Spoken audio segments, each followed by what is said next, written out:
मोहब्बत तक नहीं, जिन्होंने आपको छोड़ने में ना एक सेकंड नहीं लगाया, पता नहीं लिया हुआ कि आपको सारा दिन संभालते, कोई काम नहीं है आपके अलावा। मैं शादी का हाथ हिम्मत के लिए तुमसे मांगने आई हूँ। नहीं देखो ना, देख सकूंगा। ये बात से फिरूंगी नहीं, सबसे बड़ी ख्वाहिश पूरी हो गई है। हेलो फ्रेंड, अबीरा अब अपना ज्यादातर वक्त हारून के साथ घूमने फिरने में लगाएगी, क्योंकि हारून चाहता है कि अबीरा के दिल से मोहित के नक्श ही मिटा दे। इसलिए जब अबीरा हारून से मिलकर वापस आएगी और लॉन में खुश खड़ी अपनी मंगनी की अंगूठी को देखकर मुस्कुराएगी, तो इसकी नज़र मोहित और सबीना पर पड़ेगी। तो इन दोनों को एक साथ देखकर फिर से हसद और जलन का शिकार होगी और फिर जानबूझकर मासूम बनने की अदाकारी करेगी और मोहित को आस भरी नज़रों से देखेगी और इसे ये आस दिलाएगी कि इसकी बेवफाई की वजह से वो आज मोहित से बहुत दूर हो गई है। इस तरह वह मोहित को एक बार फिर से गुस्सा दिलाने में कामयाब हो जाएगी और खुद भी घर के अंदर जाकर अपना गुस्सा माँ पर निकालेगी।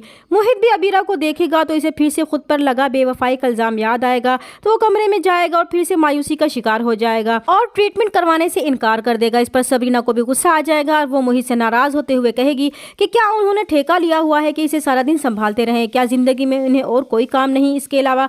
क्योंकि वो समझ जाती है कि मोहित का मूड अबीरा को देखकर खराब हुआ था, इसलिए वो इसे कहेगी कि क्यों वो हर वक्त आप ही के नाम की मोहब्बत की दुआइयां देते रहते हैं, उन्होंने इसे छोड़ने में एक सेकंड भी नहीं लगाया, इनके दिल में इसके लिए तरस तो बहुत दूर की बात है, मोहब्बत तक नहीं थी। सबीना की बातें सुनकर मोहित को, जो कि अब भी अबीरा से बहुत मोहब्बत करता है और इसके खिलाफ कोई भी बात सुनने को तैयार नहीं होगा, वो सबीना पर चिल्लाते हुए कहेगा, शट अप, जो अबीरा के खिलाफ एक लफ्ज भी कहा तुमने, और गुस्से में सबीना को कमरे से निकाल देगा। दूसरी तरफ कलसूम बहुत चालाकी से सरमत की माँ को सरमत की डिप्रेशन में सिगरेट पीने की बात बताकर उन्हें सरमत की दूसरी शादी के लिए रजामंद कर लेंगी और फिर अपने बेटे की सेहत और जिंदगी की खातिर सरमत की मां खावर साहब से सरमत के लिए शानजे के रिश्ते की बात करते हुए कहेंगी कि वो अपने बेटे सरमत के लिए शानजे का हाथ मांगने आई हैं। और इनकी बात सुनकर कलसूम और शानजे की खुशी का तो कोई ठिकाना ही नहीं होगा, क्योंकि इनकी तो सारी चालें कामयाब हो गई थी। और फिर शानजे खुशी से झूमते हुए सरमत के पास जाकर ये खबर सुनाएगी कि इसकी जिंदगी की सबसे बड़ी ख्वाहिश पूरी हो रही है।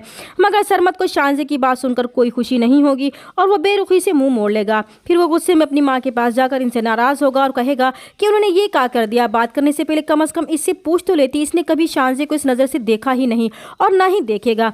तो सरमत की माँ भी गुस्से में सरमत से कहेगी कि वो इसका रिश्ता पक्का कर आई हैं और अब वो अपनी बात से फिरेंगी नहीं। अब मजबूरन सरमत को अपनी माँ की बात माननी होगी और शानजे से शादी करनी पड़ेगी। अब मोहित भी अकेले में सबरीना की बातों पर गौर करेगा, तो इसे भी एहसास होगा कि वाकई अबीरा को इससे कभी मोहब्बत थी नहीं, अगर होती तो वो इसको छोड़कर हारून से अपना रिश्ता कभी न जोड़ती।